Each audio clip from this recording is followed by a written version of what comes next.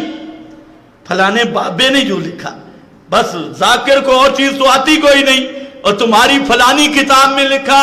میں نے کہا ہماری کتاب میں اس کو تنور میں ڈال، ہماری ہے نا، تو ہم کہتے ہیں ڈال تنور میں۔ ہماری کتاب قرآن ہے، وہ کتابڑی ہماری نہیں جو قرآن سے ٹکرائے۔ معرف ابن قتیبہ میں لکھا ہے، ابن اسیر میں لکھا ہے، البدایہ میں لکھا ہے۔ میں نے کہا سب کو تنور میں ڈال دے۔ ایک جگہ پہ ایک شیعہ مناظر آیا ہوا تھا، سپیشل مناظرہ کرنے کے لیے۔ محمد حسین ٹھکو کا شاگرد تھا۔ میرا سنا یہ جلسے پہ آ رہا ہے، تو وہ بھی آ گیا کتابڑیاں اٹھا کے۔ تو مجھے انہوں نے کہا کہ وہ مناظرے کے لیے شیعہ آیا۔ میں نے کہا جی حاضر ہے، لیکن تقریر پہلے ہوگی، مناظرہ بعد میں ہوگا، کیونکہ وہ ہماری تقریر خراب کرنا چاہتی۔ میں نے تقریر کی، تقریر میں میں نے کہا سن لو میری بات، قرآن کے مد مقابل جو روایت، جو قول کٹورا، جو کتاب آئے، ہم کسی کتاب کو قرآن کے مد مقابل نہیں مانتے۔ اگر قرآن کے مقابل کوئی قول پیش کرنا ہے نا، تو پہلے ثابت کرنا ہوگا کہ یہ بزرگ اللہ سے بھی بڑا ہے، تب قرآن کے مقابل ہم دیکھیں گے۔ اب جب تقریر ختم ہوئی تو میں نے کہا وہ مناظر کو بلاؤ۔ کہتے وہ تو کتابیں اٹھا کے چلا گیا۔ میں نے کہا پتہ کرو کیوں چلا گیا؟ کہتے یہ مولوی تو قرآن کے علاوہ کسی کتاب کو مانتا نہیں، میں تو کتابیں لے کے آیا تھا۔ یہ کہتے قرآن کے علاوہ کسی کو نہیں مانتا۔ آپ بھی کہو جو صحابہ پہ بکواس کرے یا قرآن کے خلاف کوئی بکواس کرے، آپ اس کو کہو، آپ کو حوالہ دے، مروب نہ ہونا، یہ فلانی کتاب میں فلاں، اس کو کہو اس کو تنور میں ڈال، جانے دو، ہمارے پاس رب کی کتاب موجود ہے۔ چلو آئندہ جمعہ یہاں سے شروع کروں گا انشاءاللہ۔ آخر